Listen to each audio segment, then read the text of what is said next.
안녕하세요. 저는 평범한 60대 여성입니다. 오늘은 제 인생에서 가장 부끄럽고 치욕스러웠던 순간을 고백해보려고 하는데요.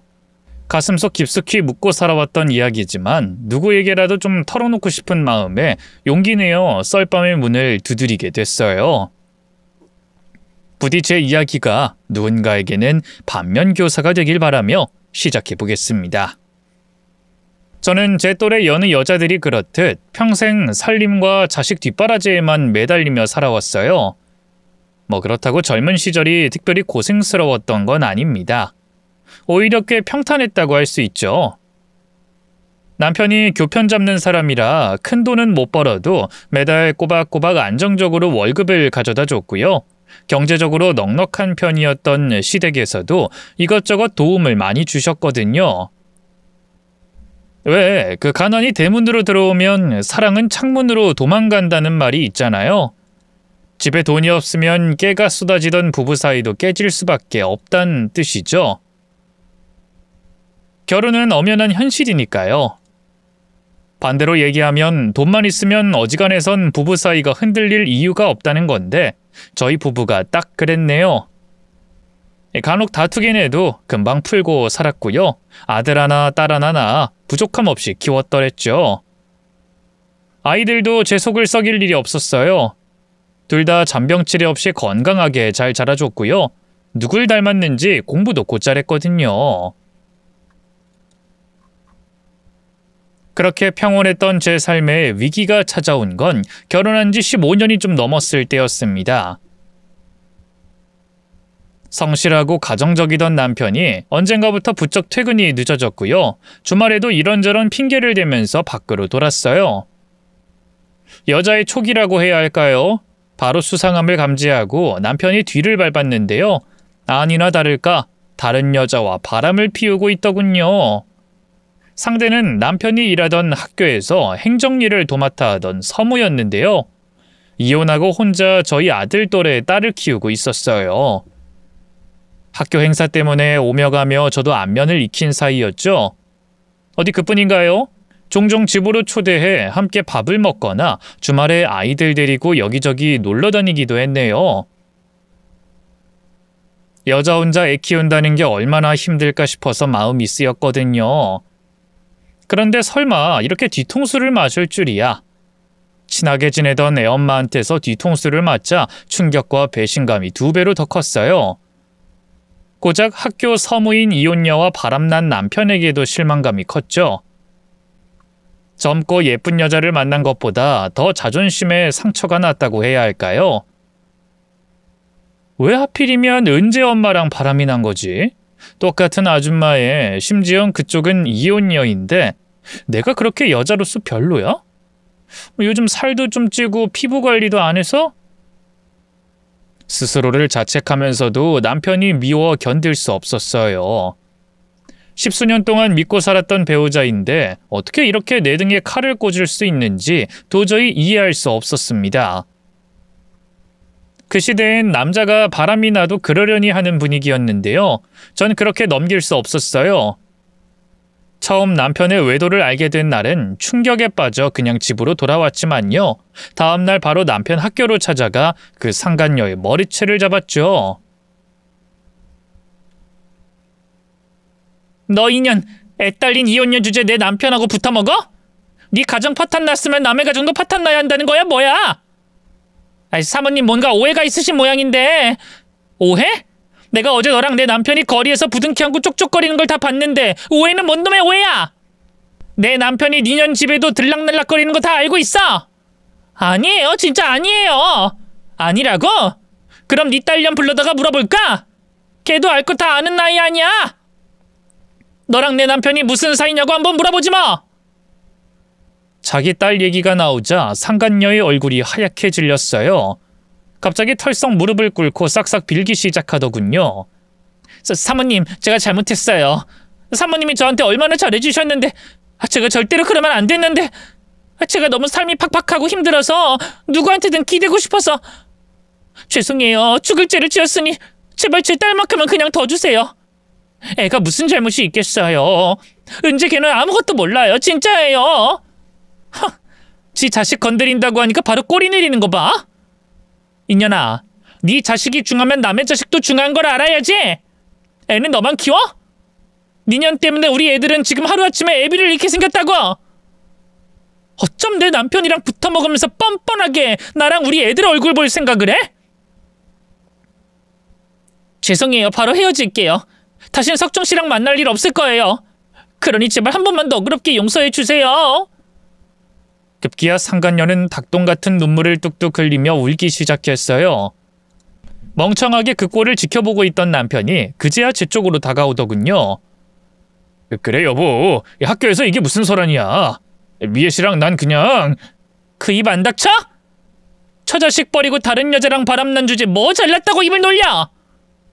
남편의 얼굴을 보고 있자니 새삼 분노와 배신감이 끌어올랐어요. 저는 남편의 뺨을 있는 힘껏 후려쳤는데요. 어디서 그런 힘이 났는지 남편이 저만치 낮아빠지더군요. 달려가 그런 남편을 몇 대 더 때려줬어요. 그러자 남편이 눈물을 글썽이며 애원하더군요. 여보, 당신 화난 건 알겠어. 근데 여긴 내 직장이잖아. 사람들이 다 지켜보고 있다고. 일단 집에 가서 마저 얘기하자. 어? 내가 다 설명할게. 설명하긴 뭘 설명해. 더 들을 거 없고 다신 나랑 애들 얼굴 볼 생각하지 마. 아, 그리고 수치심이란 게 있다면 더는 애들 앞에서 교편 잡을 생각 말고.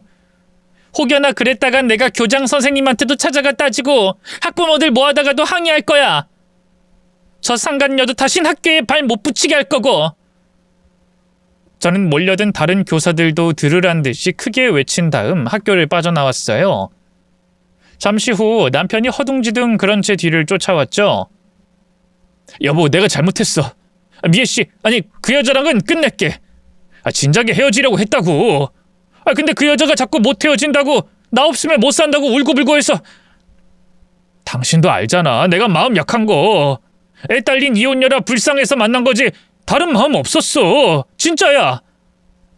어딜 쫓아와? 다신 집에 발붙일 생각하지 말라고 했지? 썩 꺼져. 그년한테 가든 다른 년한테 가든 알아서 하라고.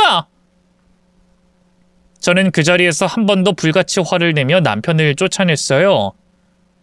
남편은 제 기세에 눌렸는지 그대로 꽁지가 빠져라 도망쳤는데요. 한 일주일쯤 지났을까요? 슬그머니 다시 기어 들어오더군요. 여보, 나 그 여자랑 헤어졌어. 다시는 안 그럴게. 한 번만 봐주라. 남편이 이미 상간녀와 헤어졌다는 건 익히 알고 있었어요. 모든 사실을 알게 된 시부모님이 또 한 번 남편을 불러다 푸닥거리를 했고요. 그 뒤로 제게도 남편과 상간녀의 소식을 계속 전해주셨거든요. 상간녀는 제가 학교를 뒤집어 놓은 날 바로 짐을 쌌고요. 딸애와 같이 도망치듯 고향으로 떠났다고 하더군요. 남편 역시 학교를 그만두긴 했는데요. 아무래도 가정만큼은 지키고 싶었던 건지 뭔지 다시 제 앞에 나타나 또 싹싹 빌더라고요.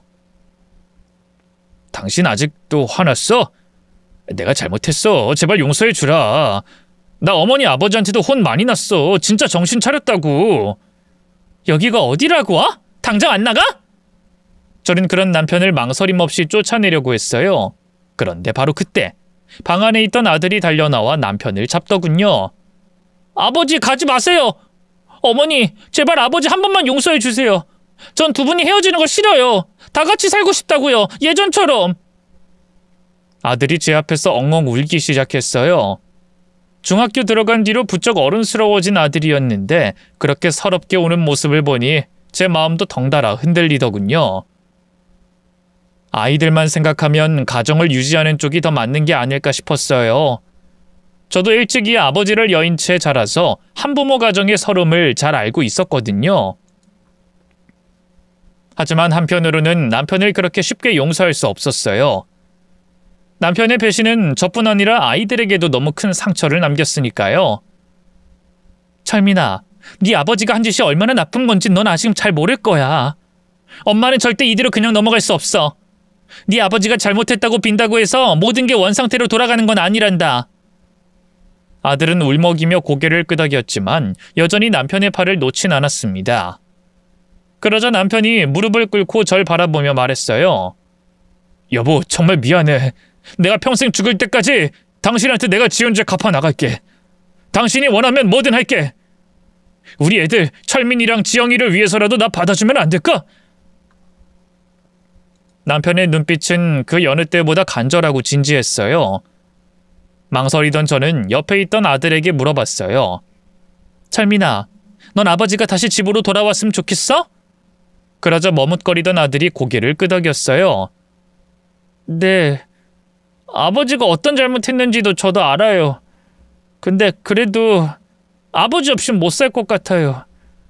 어머니도 아버지도 싸우지 않았으면 좋겠어요. 아들의 그 말에 저는 결정을 내릴 수밖에 없었어요.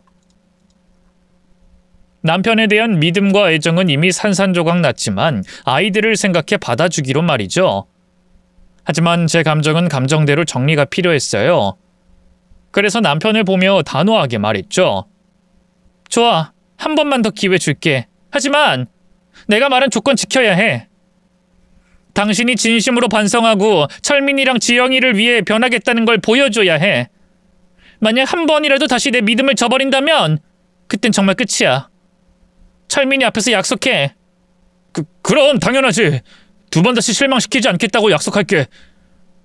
고마워 여보. 정말 고마워. 그렇게 남편은 다시 집으로 돌아왔습니다. 하지만 그 이후로 저희 관계는 예전과 같을 수 없었어요. 믿음을 잃는 건 한순간이지만 그걸 되찾는 데는 오랜 시간이 걸리니까요. 어쩌면 영영 불가능할 수도 있고요. 어쨌든 남편은 이후로 정말 모든 면에서 달라지려고 노력했습니다. 교사 일을 했던 경력을 살려 학습지 만드는 회사에 들어가 성실히 일했고요. 집안일도 적극적으로 도왔어요. 특히 아이들과 시간을 보내는 데 최선을 다했죠. 그걸로 됐다 싶었어요. 좋은 남편이 되는 건 이미 글러먹었지만 그래도 아이들에게나마 좋은 아버지가 되어준다면 그걸로 충분하다고 스스로를 다독였네요.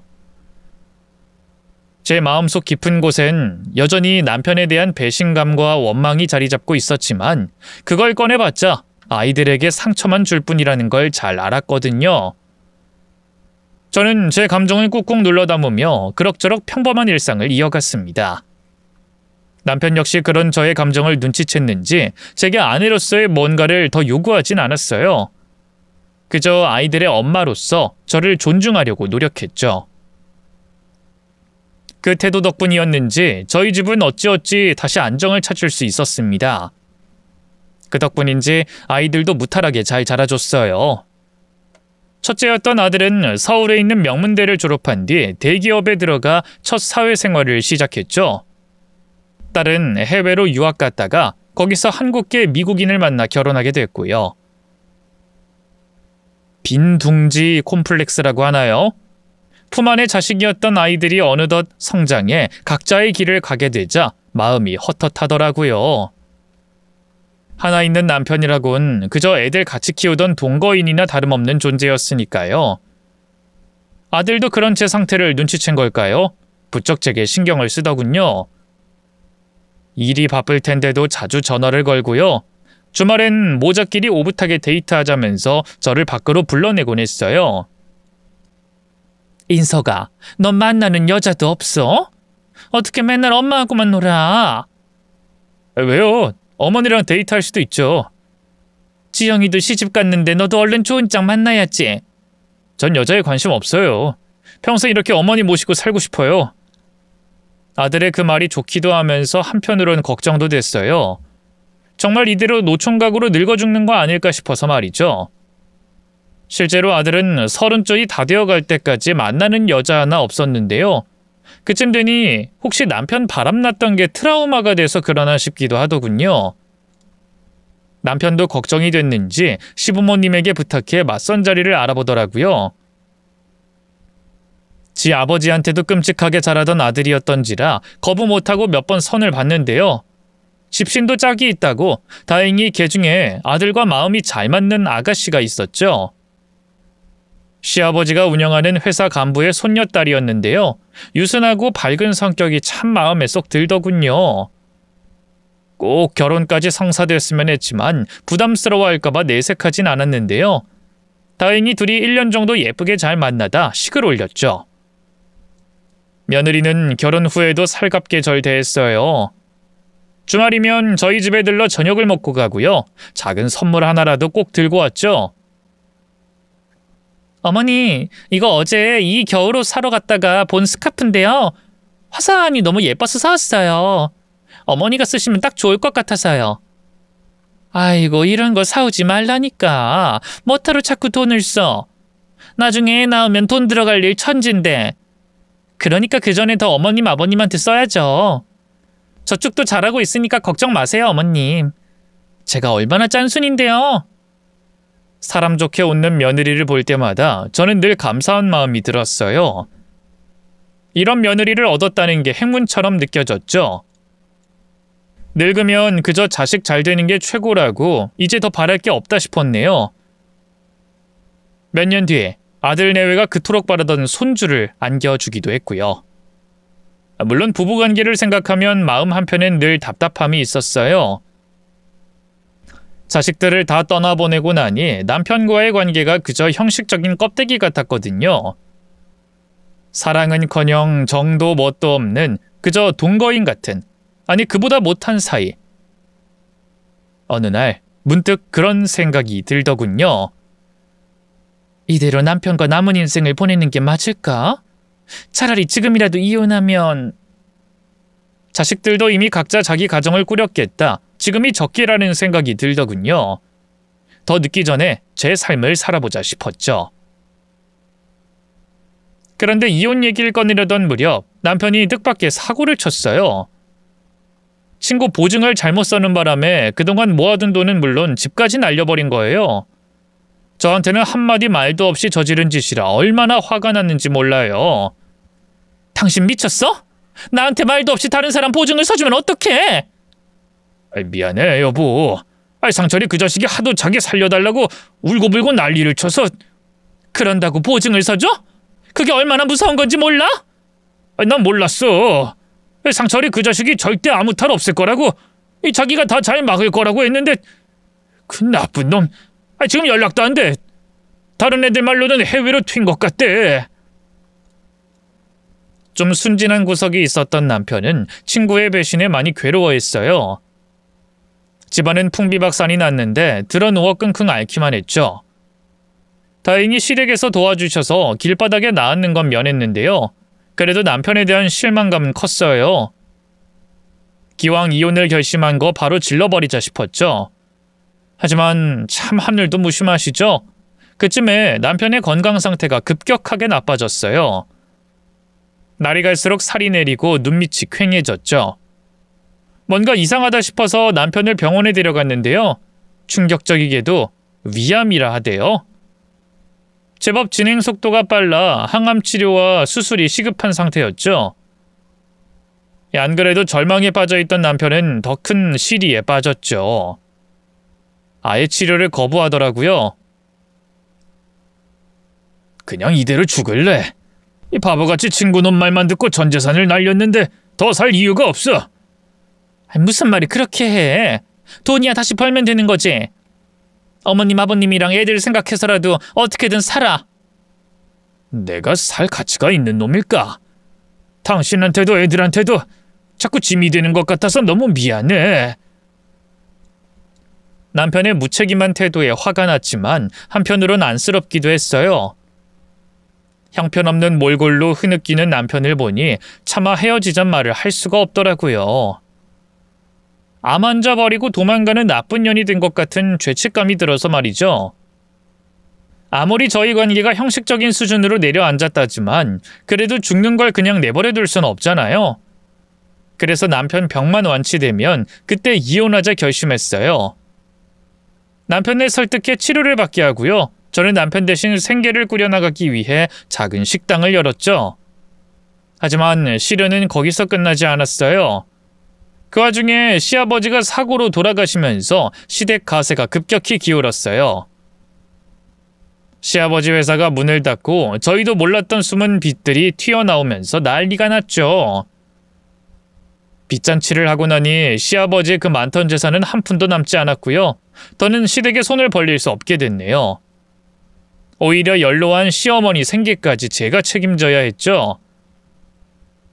제게 끔찍하게 잘해주던 분이었기 때문에 차마 외면할 수가 없더라고요. 물론 저 혼자 남편의 병원비며 세 사람 몫의 생활비까지 책임지긴 힘들었어요. 어느 정도 자식들의 도움을 받아야 했네요. 부모로서 참 면목 없더라고요. 문제는 또 있었어요. 바로 남편의 간병이었죠. 제가 식당 일을 하는 데다 가끔 시어머니까지 들여다보게 되면서 도저히 남편까지 돌볼 여력이 안 되더라고요. 그렇다고 간병인을 쓰자니 한 달에 들어가는 돈이 어마어마하더군요. 감당할 수 없을 정도였죠. 어째야 하나 걱정이 이만저만한 게 아니었는데 그때 며느리가 뜻밖의 말을 꺼냈어요. 어머님, 아버님 간병 제가 할게요. 저한테 맡겨주세요. 뭐? 넌 지훈이 키워야지. 무슨 간병은 간병이야. 내가 어떻게든 방법 찾아볼 테니까 걱정하지 말렴. 괜찮아요. 할 수 있어요. 지훈이도 다 컸잖아요. 낮에 학교랑 학원 다니느라 얼마나 바쁜데요. 저녁 때나 주말엔 지훈 아빠가 퇴근하고 봐주면 되고요. 간병이란 게 얼마나 몸가라 하는 일인데 괜히 너까지 고생할 필요 없어. 내가 알아서 할게. 어머님, 자꾸 그렇게 말씀하시면 저 서운해요. 저희 다 한 가족이잖아요. 아버님 제가 잘 모실게요. 그러니까 믿고 맡겨주세요. 며느리의 말에 얼마나 감동받았는지 몰라요. 평소에도 살뜰히 잘 챙겨주던 며느리였지만 저를 위해 남편 간병까지 맡겠다 나서는 건 생각도 못했거든요. 솔직히 아픈 부모 간병은 친자식도 선뜻하기 힘든 일이잖아요. 며느리의 배려에 주책맞게 눈물이 나더라고요. 그런 저를 달래며 며느리가 다시 입을 열었어요. 그리고 사실 아버님보단 어머님한테 힘이 되고 싶어서 그래요. 저한테 그간 얼마나 잘해주셨는데요. 이렇게라도 보답하고 싶어요. 지금 어머님 가게 운영에 할머님까지 돌봐야 해서 이만저만 힘드신 게 아니잖아요. 아버님 간병은 저한테 맡기시고요. 대신 어머님은 아프지 않게 어머님 건강 잘 챙겨주세요. 고맙다, 경화야. 그렇게 말해줘서 정말 고마워. 결국 저는 며느리의 도움을 받아들일 수밖에 없었어요. 그렇게 며느리는 남편이 입원한 병원에 머물며 병고안을 시작했습니다. 삼시세끼 챙겨 먹이고 항암 치료를 따라다니고 약속된 시간에 약을 챙겨주는 등 남편을 위해 정성을 다했죠. 사실 병고안이라는 게 해보신 분들은 알겠지만 심적으로나 체력적으로나 정말 힘든 일이거든요. 그런데도 며느리는 한 번도 힘들다는 소리를 하지 않았습니다. 그 덕분일까요? 남편은 수술과 항암 치료를 받으면서 급격하게 병세가 호전됐어요. 담당 의사도 몇 년간 추적 관찰은 필요하겠지만 이 정도면 암세포가 완전히 없어졌다고 봐도 될 것 같다고 했죠. 의사의 소견을 듣고 얼마나 기뻤는지 몰라요. 남편이 살았다는 안도감만큼이나 며느리가 더는 고생하지 않아도 된다는 생각에 한결 마음이 가벼워졌죠. 하지만 그도 잠시 몇 년 지나지 않아 남편의 암이 재발했어요. 이번에는 윗뿐 아니라 근처 다른 장기를 중심으로 더 공격적으로 번지기 시작했고요. 항암 치료도 예전만큼 효과가 없었죠. 설상가상 면역력이 약해진 남편은 각종 합병증에도 시달렸습니다. 폐렴과 장염 같은 감염성 질환이 자주 찾아왔고 몸 여기저기 염증이 생겨 일상생활조차 어려울 때가 많았어요. 심지어 당뇨까지 악화되어 인슐린 주사를 맞아야 했죠. 다행이랄지 불행이랄지 남편은 고통 속에서도 꿋꿋이 견뎌냈고요. 그 곁에서 며느리 역시 끝까지 헌신했죠. 며느리는 지칠 법도 한데 한 번도 그런 내색을 하지 않았어요. 늘 웃는 낯으로 간호하며 저와 남편에게 힘을 실어줬죠. 어머님, 식당 일 혼자 도맡아 하느라 힘드시죠? 저녁에 자기 전에라도 꼭 손에 크림 같은 거 발라주세요. 물 자주 닿아서 손 트거나 습진 생기면 나중에 고생해요. 아, 저번에 허리 삐끗하신 건 어때요? 좀 괜찮으세요? 아유, 난 아무렇지도 않으니까 너나 신경 써라. 요즘 네 시애비 잘 걷지도 못해서 옆에서 챙기는 거 힘들지? 힘들겠요. 다른 분들이 많이 도와주시는걸요? 그 애도 주말엔 오고요. 그래, 최대한 철민이한테 맡겨. 아픈 사람 간병한다는 게 보통 몸 축나는 일이 아니니까. 걱정 마세요. 저 튼튼한 거 아시잖아요. 언제나 햇살처럼 웃어주는 며느리가 참 고마우면서도 미안했어요. 그렇게 세월은 빠르게 흘러 어느새 7년이라는 시간이 흘렀는데요. 그간의 노력이 무색하게 남편은 어느 겨울 끝내 병원 침대 위에서 눈을 감고 말았습니다. 솔직히 이런 말하면 제가 정말 나쁜 년 같지만 남편이 세상을 떠났을 때 슬픈 한편으로 안도감도 들었어요.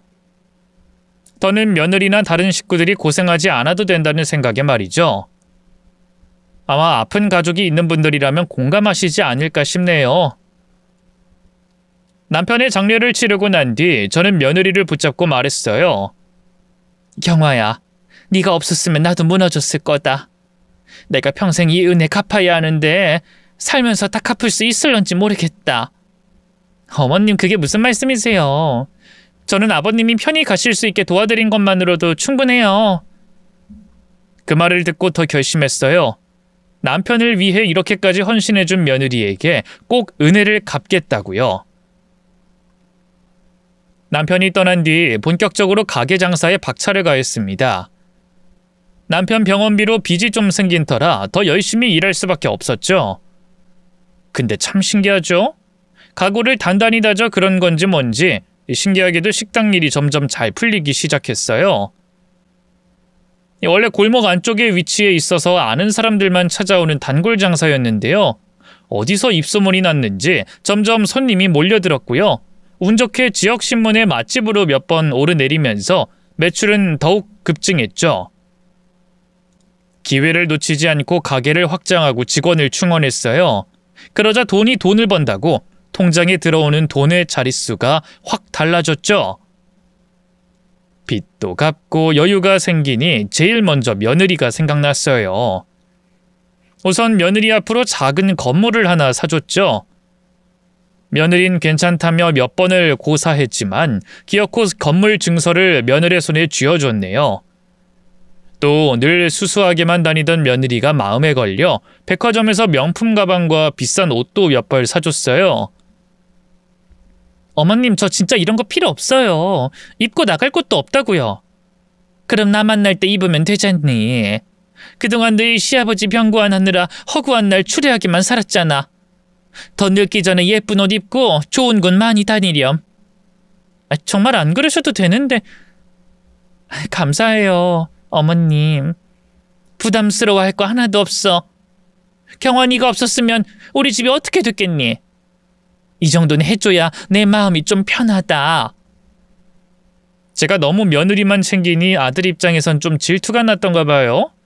늘 옆에서 어머니, 저도 좀 챙겨주세요. 맨날 이 사람만 챙겨주니 질투나요. 하고 입을 삐죽거릴 때만 해도 그냥 농인 줄 알았는데 하루는 저를 찾아와 그러더군요. 어머니, 저 실은 대학 동기랑 사업을 좀 준비하고 있는데요. 어머니가 좀 도와주시면 안 될까요? 성실하게 직장 생활하던 아들이었기에 얼마나 놀랐는지 몰라요. 사업? 갑자기 무슨 사업을 한다는 거야? 직장 생활 잘하고 있던 애가 갑자기 왜 그런 소리를 해? 그러자 아들이 자신감 넘치는 목소리로 말했어요. 대기업 다닌다고 해도 결국 월급쟁이일 뿐이잖아요. 빠르면 50대에 명퇴당하기도 하는데 그 전에 뭔가 제 살공리를 찾아야겠다 싶더라고요. 그렇다고 갑자기 사업을? 무슨 사업인데? 이거 진짜 확실한 거예요. 동기랑 몇 년 동안 준비한 거거든요. 요즘 전자상거래가 대세잖아요. 그래서 일종의 온라인 플랫폼 사업을 해보려고요. 시장 조사 철저히 했고 투자 가능성도 충분하다고 전문가한테 검토까지 다 받았어요. 근데 동기도 저도 모아둔 돈이 별로 없어서 이 사업 자금이 좀 부족하거든요. 어머니가 투자라고 생각하고 1억만 보태주실 수 있을까요? 솔직히 말해 걱정이 앞섰어요. 저도 가게를 운영해봐서 알지만 이 사업이라는 게 말처럼 쉬운 일이 아니잖아요. 특히 잘 다니던 직장을 그만두고 한다는 거니까 더더욱 신중해야겠다 싶었죠. 게다가 아들은 홀몸도 아니고 처자식이 딸린 몸이었으니까요. 제가 망설이는 걸 알았는지 아들이 볼멘 소리를 냈어요. 어머니, 집사람한텐 건물까지 떡하니 안겨주셨으면서 제 사업 투자금은 망설이세요? 진짜 좀 너무하신 거 아니에요? 어머니 아들은 저잖아요. 며느리한테 사준 게 너한테 사준 거나 다름없지. 경화가 거기 나오는 세 받아서 뭐 다른 거 한다든? 어쨌든 명의는 집사람 앞으로 해주셨잖아요. 내색은 안 했지만 저 진짜 서운했어요. 저도 그 사람이 아버지 간병하는 동안 열심히 일하랴 지훈이 케어하랴 힘들었는데. 너도 고생한 거 알지? 아들의 우는 소리에 마음이 약해졌어요. 평생 큰 사고 한 번 안 치고 성실하게 살아온 아들이니 믿어보기로 했죠. 결국 저는 모아둔 돈 중 일부를 계좌에서 꺼내 아들에게 빌려줬어요. 사업이란 모름지기 신중하고 또 신중해야 한다. 알겠지? 걱정 마세요. 진짜 잘 될 거예요. 그때 꼭 2배로 돌려드릴게요. 아들은 돈을 받아간 뒤로 회사까지 그만두고 사업 준비에 열을 올렸어요. 아무래도 바쁜지 자주 연락이 되진 않았지만 가끔씩 전화가 와선 계약을 따냈다며 자랑하곤 했죠. 그래도 나름 잘하고 있구나 안심이 됐는데요. 이상하게도 시간이 지날수록 며느리의 얼굴은 점점 어두워지더군요. 전화에도 목소리가 낮게 가라앉아 있고요. 가끔 가게로 찾아와 함께 밥을 먹을 때도 표정이 영 좋지 않았죠. 늘 꽃처럼 밝게 웃던 아이가 그러니 대번에 티가 나더라고요. 처음엔 아들 사업이 걱정돼서 그러나 했는데요. 아무래도 다른 이유가 있는 것 같더군요. 하지만 무슨 일이 있냐고 물어봐도 돌아오는 대답은 늘 별일 없다. 걱정 마시라가 전부였어요. 제게 걱정 끼치고 싶지 않아 그러는 건 이해했는데 참 답답하더군요. 그러던 어느 날이었어요. 평소처럼 가게로 출근해 장사 준비를 하는데 며느리에게서 전화가 왔어요. 같이 또 점심 먹자는 건 줄 알고 반갑게 받았는데요. 웬걸? 며느리가 여보세요 하자마자 와락 울음을 터뜨리더군요. 아니 경화야, 너 왜 울어? 무슨 일 있니? 어머님, 어쩌면 좋아요? 지금 남편이 다른 여자애를 데려와서 키우겠다고 자기 호적에 올리겠대요. 경악스러운 말에 처음엔 이해가 안 됐어요. 뇌정지가 온 것처럼 말문이 턱 막혔죠. 아니, 그게 무슨 말이야? 철민이가 다른 여자애를 왜... 그 사람 애예요. 어머님, 저 모르게 바람을 피우고 있었다고요. 다른 여자를 만나고 있다는 건 알고 있었는데 설마 애까지 만들었을 줄은... 저 이제 어떡해요, 어머님? 지훈이 생각해서라도 참고 살려고 했는데. 누가 부전자전 아니랄까봐 아들은 저 모르게 다른 여자와 외도를 하고 있었어요.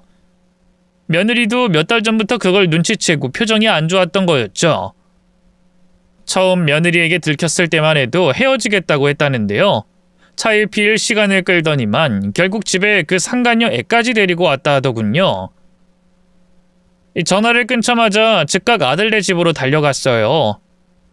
며느리와 아들이 서로 마주본 채로 언성을 높이고 있었는데요. 이 서너 살쯤 되어 보이는 작은 여자아이가 아들의 손을 꽉 붙잡고 있더군요. 그런데 그 아이의 얼굴을 본 순간 불쾌한 기시감이 전신을 강타했어요.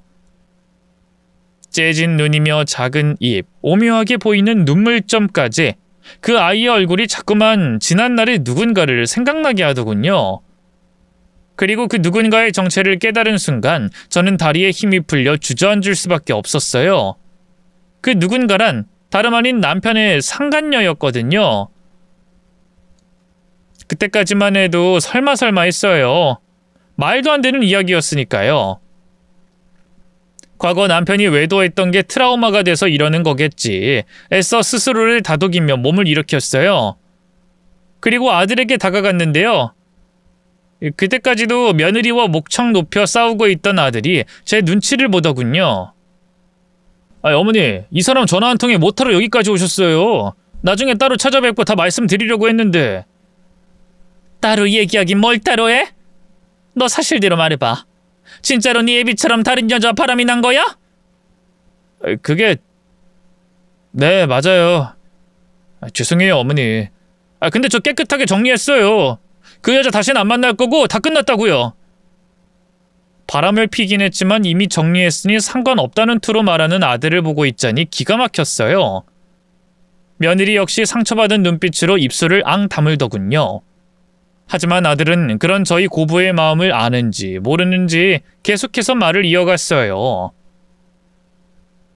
어쨌든 그 여자하고는 서로 합의하에 헤어지기로 했는데 문제가 얜 이세별이라고 그 여자가 키우던 제 딸인데요. 세별아 뭐해? 할머니한테 얼른 인사드려. 그러자 옆에서 잠자코 눈치만 보고 있던 여자아이가 꾸벅 고개를 숙였어요. 할머니 안녕하세요. 너무 당혹스러워서 말문이 턱 막히더군요. 한참 아무 말 못하다 간신히 다시 입을 열었어요. 그럼 얘가 진짜 네 딸이란 말이야? 확실해? 네, 확실해요. 그 여자가 더는 혼자 못 키우겠다고 해서 제가 데려왔어요. 어쨌든 얘도 제 자식인데 그냥 둘 순 없잖아요. 그렇다고 얘 집에 데려오면 어떡해?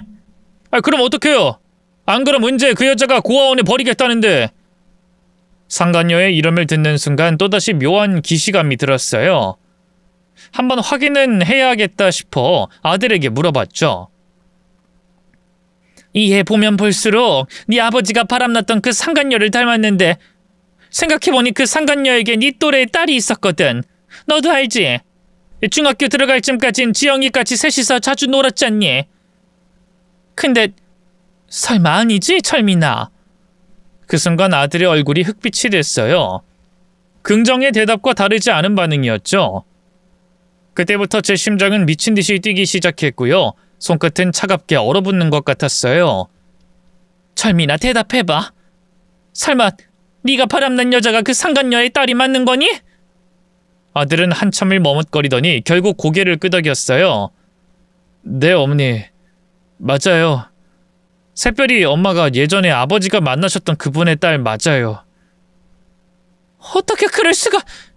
믿기지 않았어요. 남편이 만나던 상간녀의 딸을 제 아들이 만나고 둘 사이에서 아이까지 낳았다뇨. 이건 며느리뿐 아니라 저까지도 능멸하는 일이었죠. 돌이켜봐도 그때가 제 인생에서 가장 참혹한 순간이었어요. 너 대체 왜 이러는 거니? 옛날에 내가 그 상간녀 때문에 얼마나 힘들어했는지 잘 알면서 내가 무슨 심정으로 네 아버지를 용서했는데 너 때문이었어. 네가 제발 한 번만 용서해달라고, 이혼하지 말라고 애원해서. 근데 어떻게 네가 그 상간녀의 딸하고 붙어먹을 수가 있어? 세상에 어떻게 이럴 수가 있냔 말이야. 그러자 아들이 머리를 감싸진 채 작게 중얼거렸어요.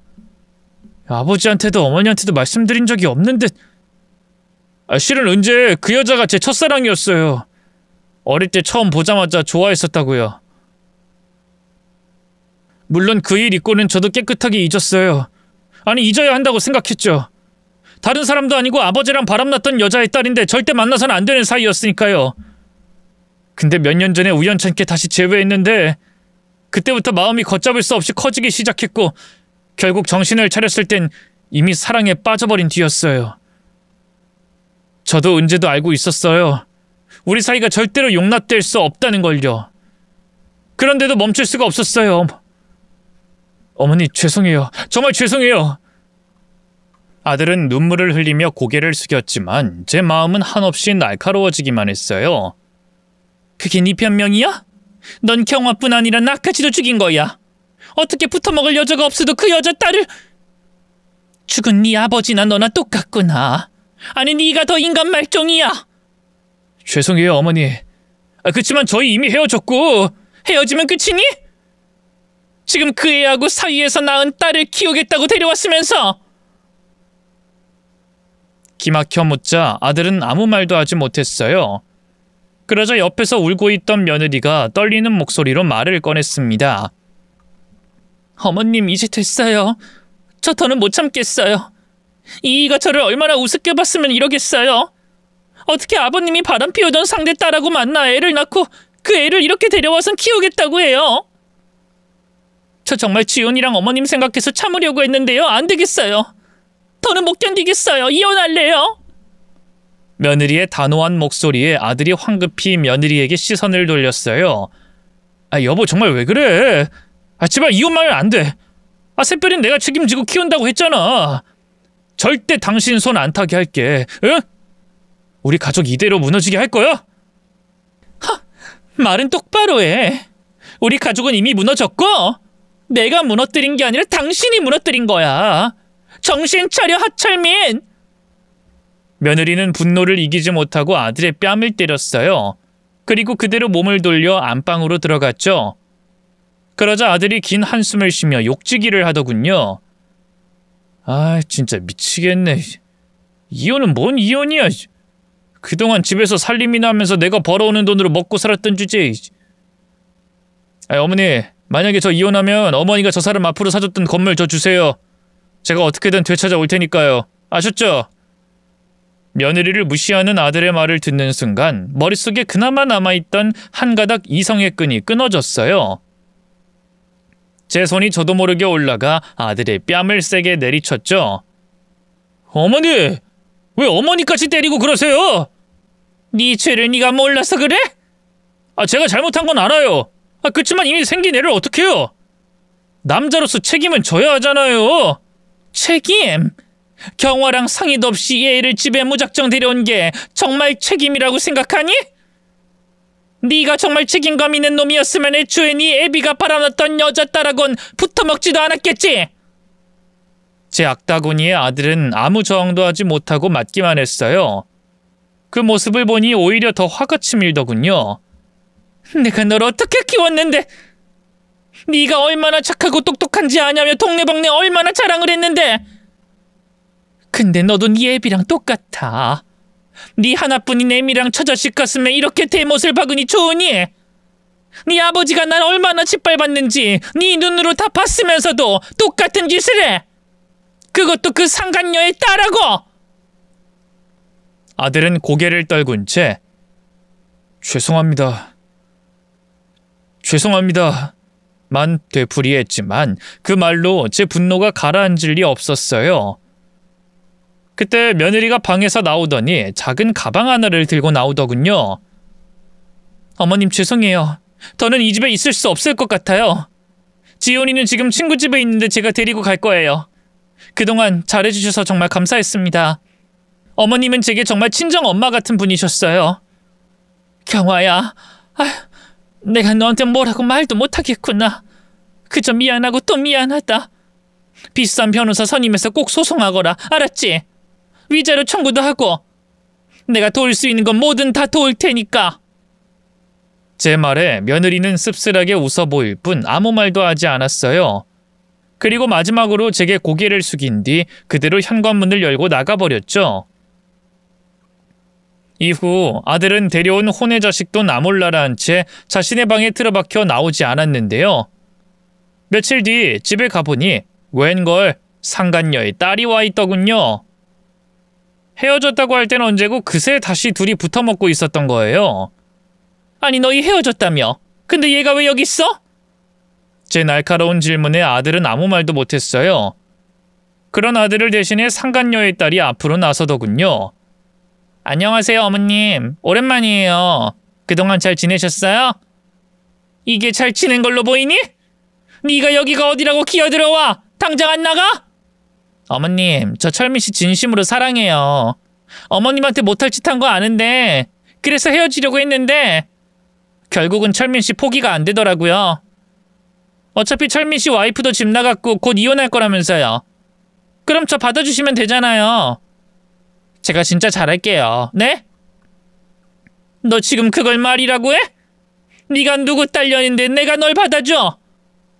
솔직히 제가 무슨 잘못이 있어요. 돌아가신 아버님이랑 바람핀 건 제가 아니라 저희 엄마잖아요. 저 지금 엄마랑 얼굴도 안 보고 살아요.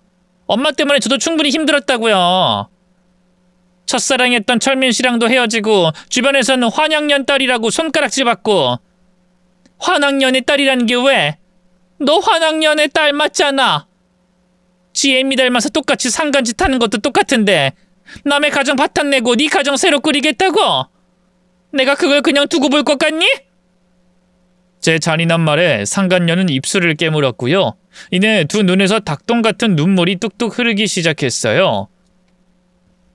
그 모습이 어찌나 가증스럽던지 못 참고 뺨을 한 대 때려줬는데요. 그 모습을 지켜보던 아들이 흥분해 앞으로 나서더군요. 어머니, 정말 너무한 거 아니에요?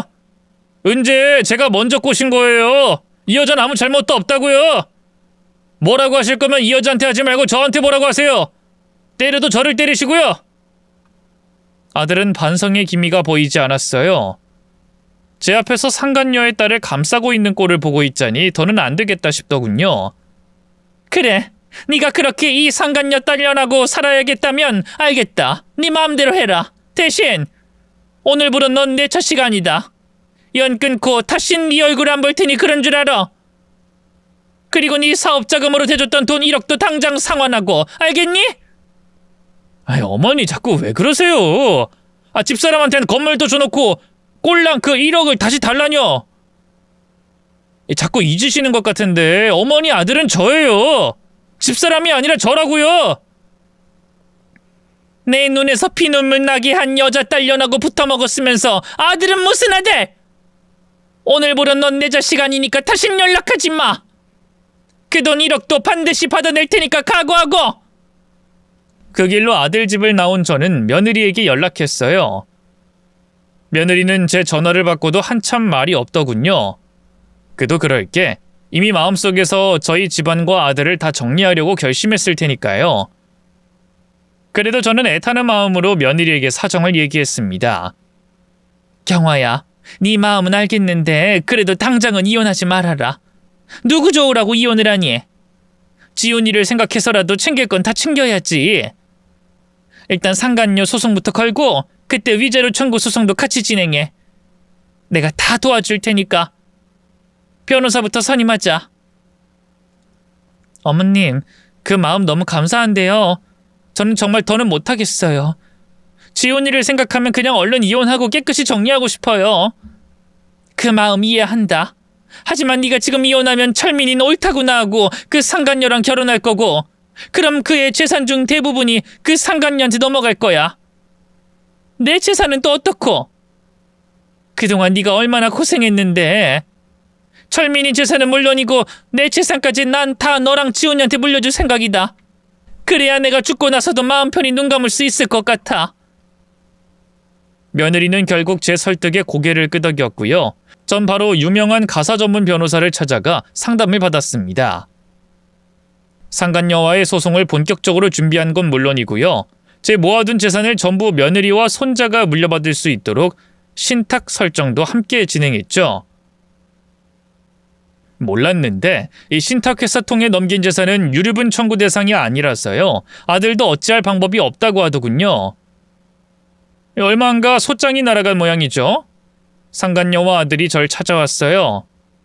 며느린 일절 무응답으로 일관하고 있으니 애 같아 저라도 찾아온 거겠죠. 어머니, 집사람이 은지한테 상간녀 소송을 걸었던데 갑자기 이혼도 못하겠다고 버티고 있고요. 설마 어머니가 뒤에서 그 사람 움직인 거예요? 어머니는 무슨 어머니야? 난 너 같은 아들 둔 적 없는데. 진짜 왜 그러세요? 그러지 말고 집사람 설득해서 이혼하게 해주세요. 제가 사랑하는 여자는 은재뿐이라고요. 이미 은재하고 제 사이에 딸도 있는데. 샛별이도 어머니 손녀잖아요. 샛별이 생각해서라도 제발 저희 받아주세요. 네? 이것들이 어디 수치도 모르고 뻔뻔하게. 저는 집으로 뛰어들어가 소금을 가져왔어요. 그리고 아들과 상간녀 딸에게 마구 뿌렸죠. 굵은 소금이라 제법 아팠는지 둘 다 비명을 지르며 팔짝팔짝 뛰더군요. 어머니 정말 왜 이러세요? 저 어머니 하나뿐인 아들인데 정말 이렇게까지 하실 거예요? 아무렴, 네가 나한테 한 짓보다 더 할까? 그리고 이제 시작인데 벌써 우는 소리 하면 안 되지. 난 내 재산 이미 다 경화랑 지훈이 앞으로 돌려놨다. 너한텐 단 한 푼도 안 줄 거니까 그런 줄 알아. 돈 얘기가 나오자 아들의 눈빛이 확 달라졌어요. 뭐라고요? 아니 어머니 미쳤어요? 그 돈을 왜 다 그 여자를 줘요? 다 내 돈인데. 뭐? 네 돈? 내가 뼈 빠지게 장사해서 번 돈이 왜 네 돈이야? 아니, 저 어머니 아들이잖아요. 진짜 왜 그러세요? 아들은 무슨 아들? 난 너 같은 아들 둔 적 없으니까 썩 꺼져. 아니, 어머니, 제가 잘못했어요. 지금 너무 흥분하셔서 그런데 일단 좀 진정하시고 다시 생각해보세요. 집사람 그 여자 어머니하고는 피 한 방울도 안 섞인 남이나 다름없는 사이잖아요. 어떻게 어머니 뒤통수를 칠 줄 알고 재산을 다 물려준다고 해요? 아들은 진정성 없는 사과와 함께 저를 설득하려 했어요. 하지만 그런 개소리에 넘어갈 제가 아니었죠. 저는 또 한 번 메타작을 해 아들과 상간녀의 딸을 쫓아냈고요. 소송도 절대 취하하지 않았습니다.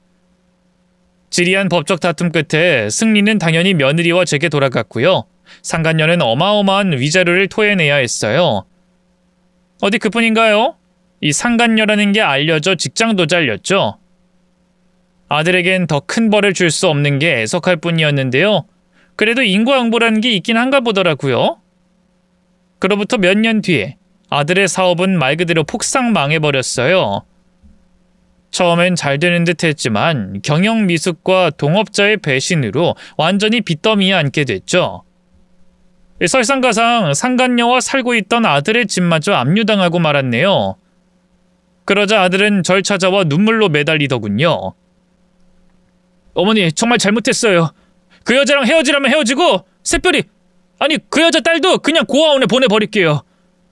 집사람이랑 지훈이가 저 용서만 해주면 가정으로 돌아가서 진짜 잘할게요. 그러니까 제발 저 한 번만 도와주세요. 네?